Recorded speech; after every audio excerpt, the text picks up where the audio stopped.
Hello there, welcome to my new channel. This is the Tesla bus, as you can kind of see in the license plate there in the windshield. This channel will be to document the conversion of this school bus to a motorhome camper. I've got quite a few plans for this bus. Pretty excited about it. My name's Kevin. I live in Iowa, and I will be traveling the country with this bus, living in it part-time, mostly in the winter months, living and working from this bus. I work as an independent consultant in the technology arena, and I have clients scattered all over the country. So as long as I have internet access, I can do my job. And with Starlink, which I've already got and use, I can work from anywhere. So this channel will be to document the build. This is going to be a very long build. I'm not going to have regular videos or regular updates. I just kind of pick away at this thing when I've got some time. I do work full time, and I've got a few other things going on, including a party bus business, which is actually the bus right next to me. So this first video, I'll kind of tell you a little bit about this bus, why I picked it, what it's got, and some of my plans for it. I've done a couple of things to it already, and I'll show you that too. This channel will probably not be a how-to. I'm not going to document with close-up video every little thing I do, namely because I don't really have the camera equipment. I'm recording this off a cell phone, and I don't have the patience, to be honest, with trying to set up camera angles for every cut or etc. But I will show, before, during, and after progress every time I work on something, explain how I do things and why I do things. So this bus is a 2006 International, otherwise known as an IC bus. It's a CE 300, which means it's a conventional. It's got a DT 466E engine on it, 7.6 liters, and this is the 245 horsepower variant. I specifically chose or wanted that one. And underneath it is an Allison 3000 PTS transmission, also specifically chosen. This bus came from Florence School District in Arizona. I got it on a GovDeals auction, and that was a couple months ago. Originally intended to drive it back here to the Midwest, wound up having it transported on a flatbed trailer instead. This bus does have a couple of engine issues which need addressed, which I'll be working on. I'll document those in future videos. There's a problem with the EGR emission system on it that I wanted to bulletproof anyway, so we'll be taking care of that. And there is either an injector or a fuel issue that causes a little bit of a sputter or hiccup when it's driving that we'll be taking care of as well. This bus was what's commonly known as a travel bus or an activity bus. So it's got a couple of features that I was specifically looking for. The first, which is common with most Arizona buses, activity buses or not, it does have factory AC in there. There's a Transair system in there, dual compressor under the hood. I can show you that. And it's got 3 evaporators inside and 2 condensers underneath the bus. It also has the undercarriage storage compartments, which you can see the 2 open there on both sides of the bus, which are pretty common with activity buses. And then finally, this has the rear-mounted 100-gallon fuel tank. Most Internationals of this generation have a 40-gallon side-mounted fuel tank right behind the entry door. So my plans for this bus, I will be towing a car behind it. I've got a old 2013 Toyota Corolla that I had tow bars installed on, and so I will be installing a hitch on the back of this bus and towing that car behind me in my travels. I mentioned earlier this bus is named the Tesla bus. I am a pretty big Elon Musk fanboy with a lot of the stuff they do with Tesla and SpaceX. That's actually my Model S sitting outside the shop, so I am a Tesla owner. love the bus, or love that car.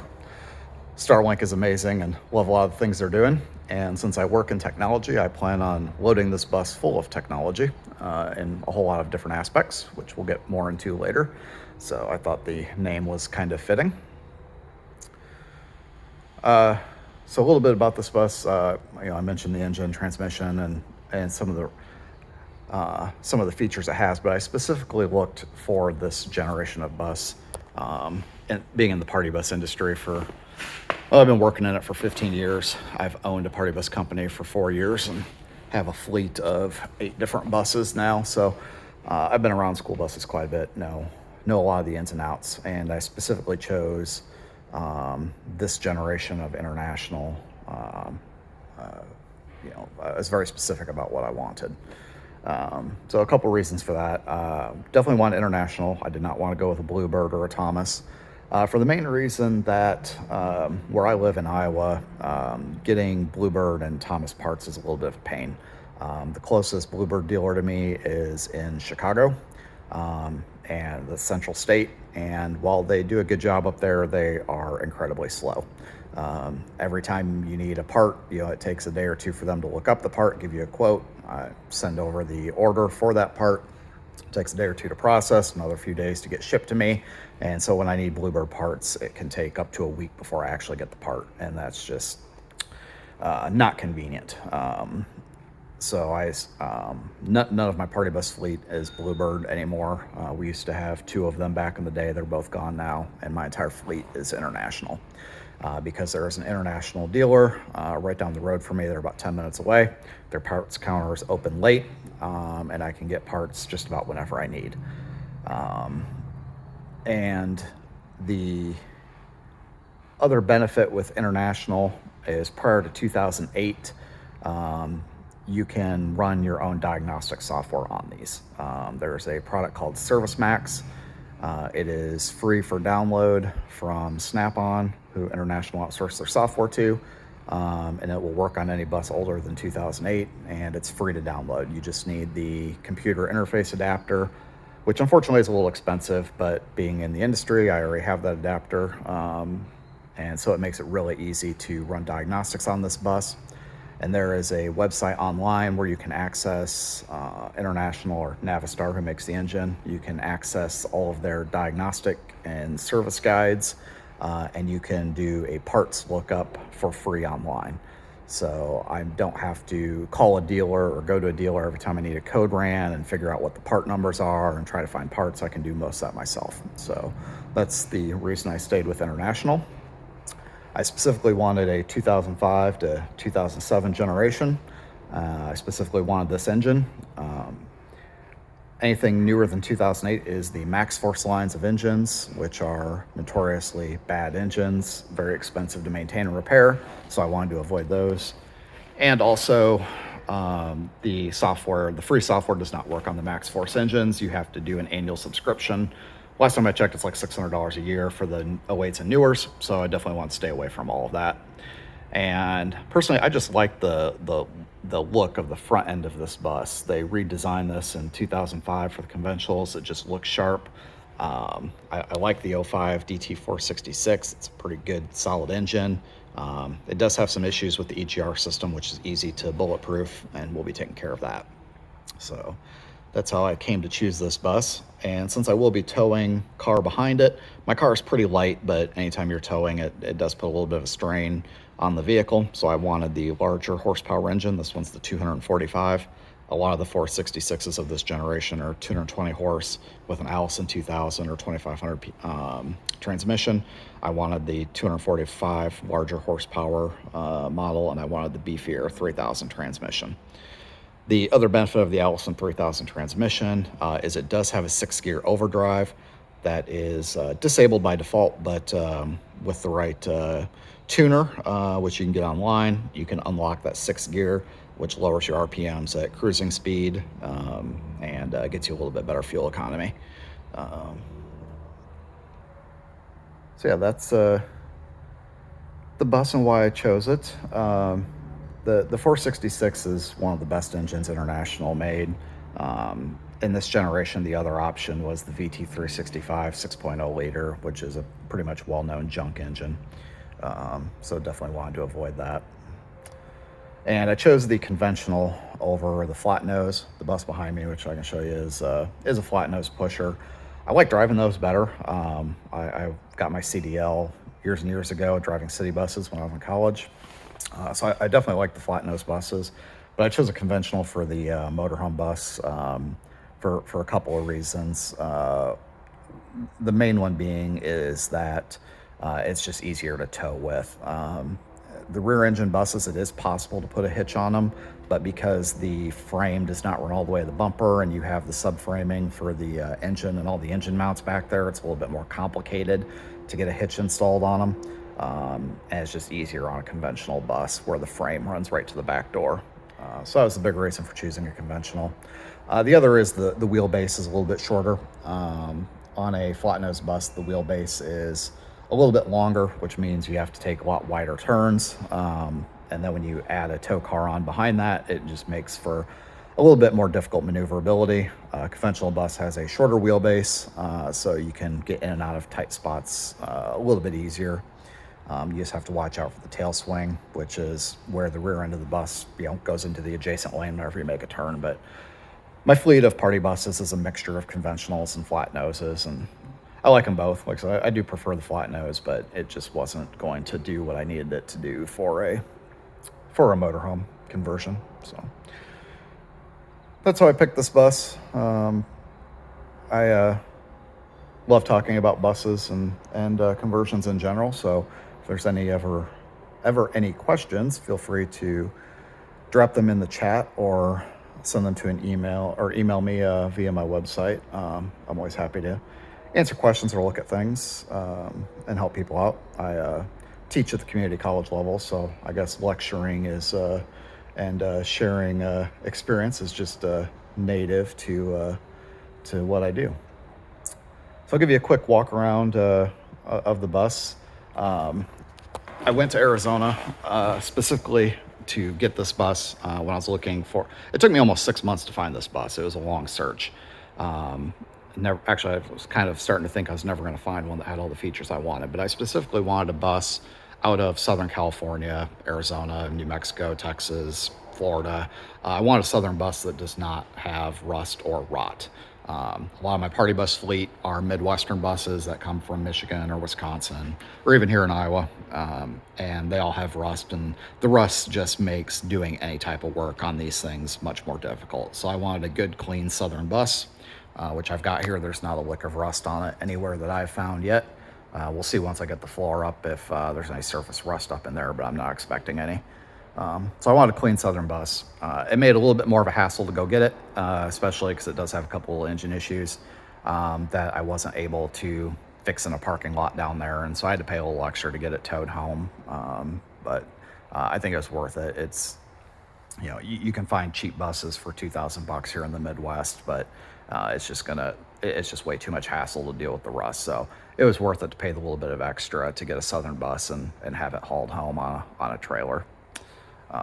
And I will be taking some steps with this thing to make sure it stays clean. We'll be doing some undercoating and a couple other things underneath there to make sure that as it sits here in the Midwest or I travel through salt states that it doesn't start to rust on me either. So this is a full-length bus, 40 foot. Most people, when they're looking at motorhome conversions, count the windows. I haven't actually counted them on here. But most school buses are either a 40 foot or a 35 or 37 variant for a little bit shorter ones, but this is the full 40 foot length. So what is that? 3, 6, 9, 12 windows by the looks of it.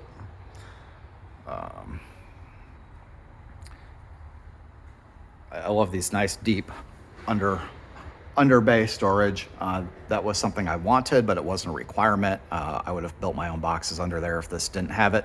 You can see I've heard about the Max Air fans to install on this bus. Haven't gotten that far yet, but I definitely wanted the under storage under here, and was going to add it if the bus didn't come with it natively. The windows are already tinted. I am going to be keeping the original windows. I am not doing a roof raise on this. The nice thing about the Internationals of this generation is they already have a 6'4" ceiling height in there.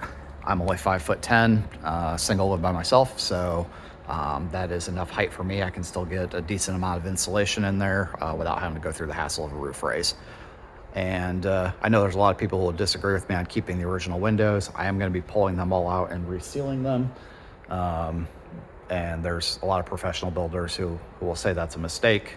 They're probably right, but I wanted the school bus look, and there's some really nice builds where the windows have all been deleted and replaced with RV windows, but it's just not the look I was going for. I want the original look, so we're gonna reseal these windows. I'm not gonna be living in this bus full time.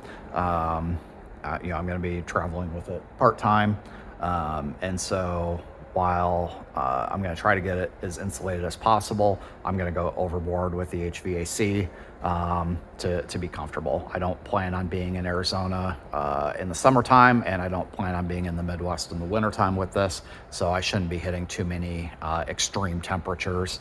I'm not going to be chasing 70-degree weather all the time, but I'm also avoiding the extremes. So between getting a decent amount of insulation in there, going overboard with the HVAC, I'm going to have redundant Chinese diesel heaters. There will be redundant mini split air conditioners in there.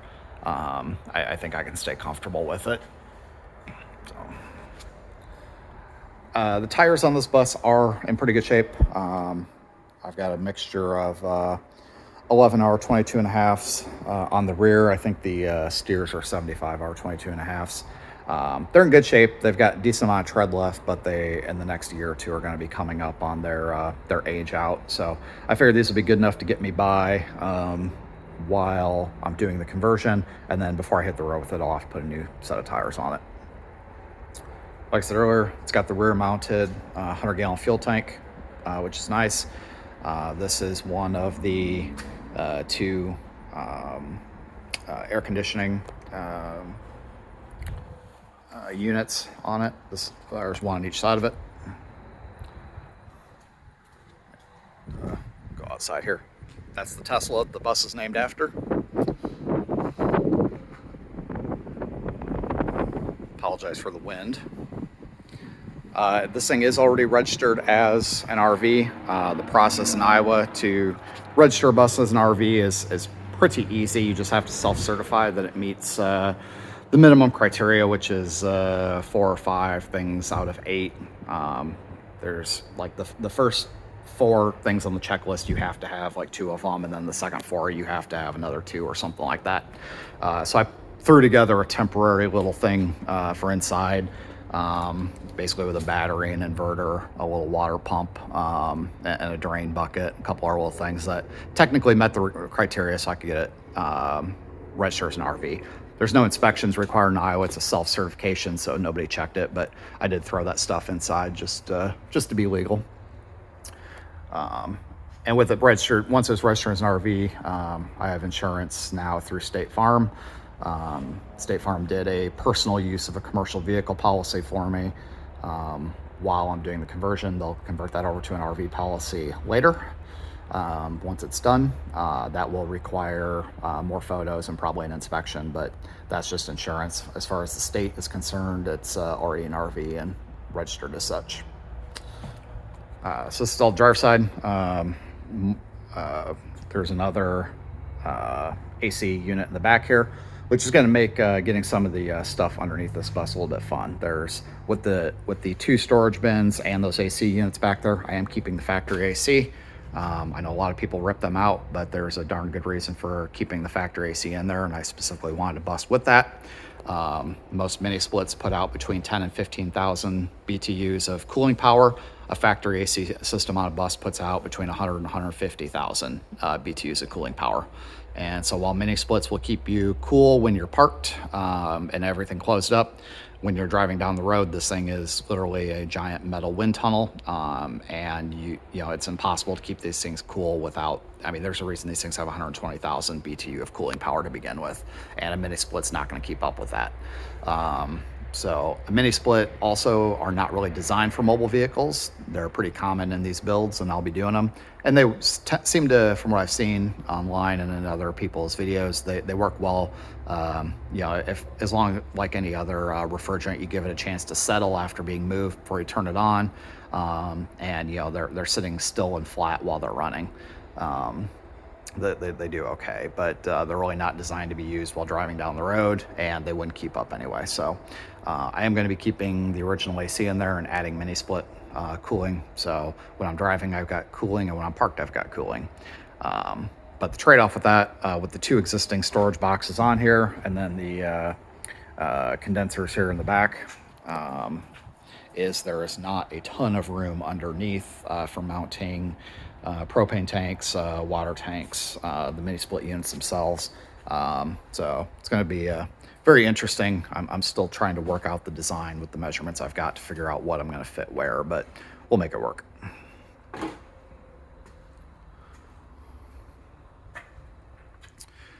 I already replaced the batteries in this. That was actually something that came up on the auction, that the batteries in it were dead. I had to actually bring batteries with me when I picked it up from the school district. So we've got three new lead acid batteries in here for starting batteries. One of the things I always do on all of my party buses, which you can kind of see here, is install a maintainer on them. So that's already wired in. So when this bus is parked for extended periods of time, I just plug in that maintainer, helps keep the batteries topped up. And I always do 3 starting batteries on my buses. Here in the Midwest, you need all the cranking power you can get when you're starting a bus in sub-freezing temperatures. And eventually that plug on that maintainer will get wired to the house power system. There'll be a switch up in the cab, so when I'm camping somewhere and I'm going to be there for a little while, all I got to do is basically flip the switch once a day. I may even put it on an automatic timer, we'll see. So that maintainer comes on for a couple hours a day and just keeps the batteries topped up. In the background, you can see one of those party buses I was talking about.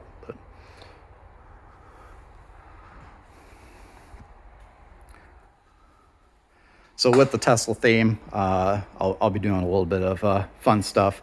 This international badge is pretty much gone at this point, so we'll be painting that over and putting a Tesla logo in there. The front doors are electric on this model. Some school buses of this generation had air-powered doors, some were electric. This one's electric. What I'll be doing is what is pretty common with a lot of bus conversions. I'm going to join these 2 panels together, remove the hinges on this side, and make this into one solid door that opens with a latch. So the electric door controls won't work anymore, but I'm not going to replace this with an RV door or anything like that. Again, I want the original look. I like this generation of international bus. I got a nice wide stairwell.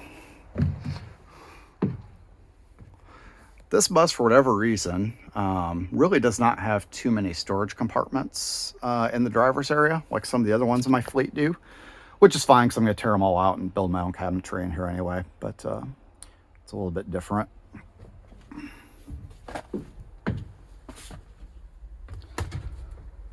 can see I've got a couple of tablets already installed in here. There will be several tablets built into the dash here eventually, doing a variety of things. I've got a software adapter already that will provide some additional engine diagnostic data that isn't native to the engine instrument cluster, so I can keep an eye on some various functions of the bus while I'm driving. One will be used for GPS, one will be used for the fuel map app that I use. I use a discount program for fuel called Open Roads from TSD Logistics out of Texas. We've been using them for the party buses for years. They give us pretty good discounts on diesel fuel.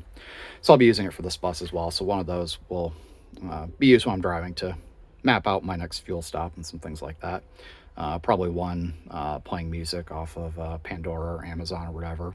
Still architecting some of that. So I've got 2 different size tablets. I've been kind of playing with the sizes and you know what to do and what kind of layout to do in here. So you'll see more of that as we get to it. The dashboard, for the most part, will stay the same. I'm not going to get too crazy with customizing that, I don't think. The unit over there will come out. This particular bus does not have a stairwell heater like most Midwest buses do. Normally that blank panel you see there has a heater in it. This one does not. So I can pull that all out and make a cabinet in there.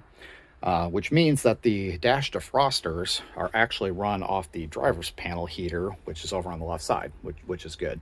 That heater will stay. I'll still have defrosters, and I won't have to worry about this extra one over here. So I can build some custom cabinetry over here on the right side, which will be nice. I will probably rework that switch panel there, and this little storage thing in here. Pulled all that out, make my above the heating unit, make my own shelf and some storage in there, rework those switches. The original school bus switches don't, most of them I won't need anymore. And I'm going to have a whole lot of other switches for stuff to add myself with some different plans I have. One of the things I want to do is replace the school bus lights, the red and amber 8-way flashers. The ones in the back will be additional brake and turn lamps, but that is illegal in some states. So I plan on having a switch up here that I can turn those on or off as needed to comply with state laws, depending on where I'm at. The flashers in the front will become white, basically floodlights for driving down dark roads, campgrounds, stuff like that. Anywhere where I need a little additional light out the front of the bus, so there'll be a switch to turn that on. And there'll be switches for some other stuff I got going on here. Things like, I mentioned the battery tender will be on a switch or a timer. The engine block heater will be wired to the house power system as well. House power system is going to be massive, by the way. I'm really looking forward to that. So the engine block heater will be tied to that too, and there'll be a switch for that, so I can turn that on from up here. Bus does have air brakes. That was a requirement of mine as well. I don't do hydraulic brakes on buses anymore. Haven't for many years now, for the simple reason of, one, I have a CDL with the air brake endorsement, so I can drive air brake buses safely. And actually, I recommend that for anybody buying a school bus for any purpose. If your bus has air brakes, you really should go through the CDL training. And even if you're not required to have an air brake endorsement or CDL to drive a bus conversion, you really should go through the training. And once you go through the training, you might as well take the test and get the license. It's just a good safety thing to really know how those systems work, how to inspect them, and drive them safely, because they do operate differently than hydraulic brakes like you'd have on your car. But I specifically want air brakes. I don't drive buses with hydraulic brakes anymore, for the one reason that if your brake system fails on a hydraulic brake system, you lose, brake pressure, you get a leak, that pedal's going to go to the floor and your bus ain't going to stop until something stops you. Whereas an air brake system, and most failures of an air brake, where you lose air pressure, the spring-loaded mechanical parking brakes will engage and you will stop. The downside of that is that bus ain't going to move again until you fix it, or disable the parking brakes. So if you come to a screeching halt in the middle of the road, you're going to stay in the middle of the road for a little while. But given the choice of a catastrophic brake failure of keep rolling until I hit something, or coming to a screeching stop in an inconvenient place, I'd rather stop. So that's why I do air brakes. And I recommend air brake systems, but they do have a couple of nuances, and it's really wise to be educated on what you do. Looking back over the rest of the bus, pretty standard school bus. I haven't really done anything with it yet. There's boxes of parts and tools all over the place in here yet. Seats are still in it, floor's still in it. Like I said, I've got this is just going to be a side project. It's going to take quite a while, probably at least a year, to do the conversion. That bus is in the middle of being transformed from a school bus to a party bus, so I've got to get that done before I can really do too much in here. But pretty basic stock school bus. The other nice part about the fuel tank being in the back on this bus is the fuel access panel is towards the rear here. The layout I'm intending, the bedroom will be in the back here. So that access panel will actually be in the storage compartment underneath the bed, nice and easily accessible. If you have a 40-gallon side mount fuel tank, your access panel is on the passenger side of the bus near the front door, usually where people are trying to build couches or kitchen or stuff like that. And so it makes it harder to leave that access panel accessible. So that was the advantage of going with the larger fuel tank, is that access door is in the back and is going to be right underneath the storage compartment. So nice and easy to access. There won't be a finished floor there. So it makes it real easy to get at. You can see kind of in the back, there is some really shoddy and half-ass wiring coming out of my taillights and down. I did get the 7-pin wiring adapter for the trailer brakes installed on here before I left Arizona. My original intent, like I said, was to drive this bus back and pull that Toyota behind the bus. But that turned out not to be possible. So I did a quick wiring job on the 7-pin before I realized that that was not going to happen, which is why the tow hitch itself is not actually installed yet. We figured out that this bus was not going to be drivable right before I got that installed. So that wiring will have to come out of there. You know, I'm going to gut this bus down, so all them back panels are coming out to redo insulation. So it was just a temporary wiring job. That'll get better. You can see the AC condenser units in here. The one in the back will probably stay mostly as is. It's in pretty good shape. So there's, I may pull down the plastic shrouding and build a custom cabinet over it. The roof hatches are going to get replaced with those max air fans, and then solar panels will go up on the roof. The 2 evaporators up front are not in ideal locations. The floor plan for this bus is actually to have the kitchen area up front right behind the driver's seat, and then behind the kitchen area, about where I'm standing and about where this condenser is going to be my office. So there will be a couch on one side and a fairly large desk with lots of storage on the other side. I do work remotely from this bus, and so I don't need a ton of you know, couch and seating area. You know, I don't expect to have a lot of visitors on the bus. And so, you know, having a nice workspace is a more efficient use of the space for me. So unfortunately, I think, based on my layout, this condenser is going to be right above my desk, and not an ideal spot. So what I'm going to try to do, I've seen a few people do this, is take this this unit apart and, you know, basically make it smaller, you know, probably replace the blowers in there and some of the ducting in there, and then build it into some overhead cabinets.